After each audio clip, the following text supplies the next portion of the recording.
เครื่องเก่านี่ใส่ไวไฟอยู่บ้านใส่ไวไฟแห่งเลี้ยวย้ำอัพย้ำหัว ไวไฟที่เปิดท่อถัดไงนะโอ้เนี่ยก็เนี่ยเป็นใส่ไวไฟทางแก่เหรอมันจะเลี้ยวโอ้ลุงเสียแม่ใส่เสียแมนยูแต่ไหมนี่ลุงใส่เสียวเนี่ยลุงเคลียร์ทีแมนยูมื่อนี้แมนยูลุงแพ้คริสตันพาเลต2 ประตูกินของมาเสียแล้วมั้งผมบอกซิโก้นั่งใหญ่วะฮะซิโก้มั้ยซิโก้กิตติศักดิ์เสนาเมือง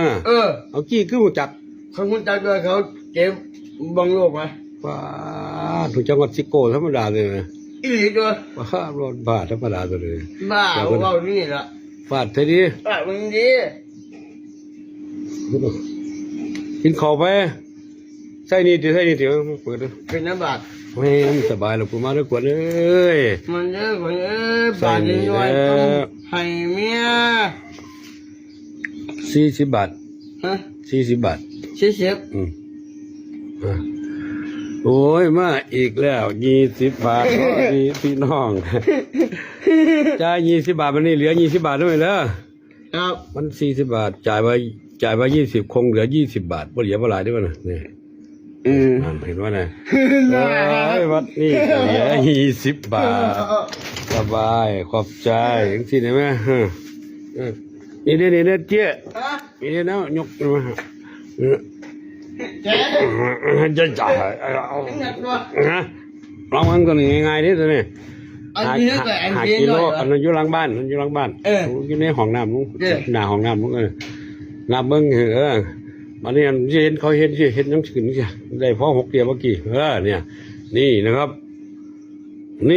บคู่เอกท่องเจ็ดสีนะครับกำลังฟิตนะครับเตรียมตัวขึ้นชิงแคมป์ปูนเสือไปกล้ามขึ้นเล็กเขาเดียวนี่อย่าลืมเชียร์และเป็นกำลังใจนะครับ ศักดาแสนเท้า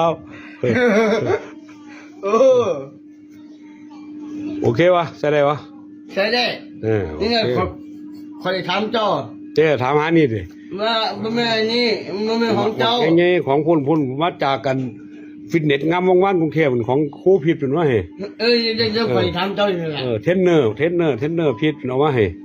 เจ้าคอยถามเจ้าอยู่เนี่ยพูดอยู่หลังบ้านลุงเอาไว้ย้ำนึกราคาประตูห้องน้ำลุงตอนนั้นลุงบอกแล้วไงลุงyes ลุงตลอดลุงเลยแข็งแรงแข็งแกร่งแล้วที่ถามเจ้าว่าขอให้พี่ให้ก็จะกูเนี่ยไม่ยังก็เนี่ยนี่กำลังแขนขอให้พิษโอเคได้ปะกับว่าลูกคือกันได้ขอให้ได้บ่จักที่ไปเห็นเอาไปขายสิบ่เป็นบ้าสิจะไปเห็นหนังเคยนี่ไหมอยากเอาไปเข้าฟิตเนสเนี่ยเนี่ยอยากมีฟิตเนสอย่างเงี้ยเดี๋ยวที่ถามไปพิษให้ละครับ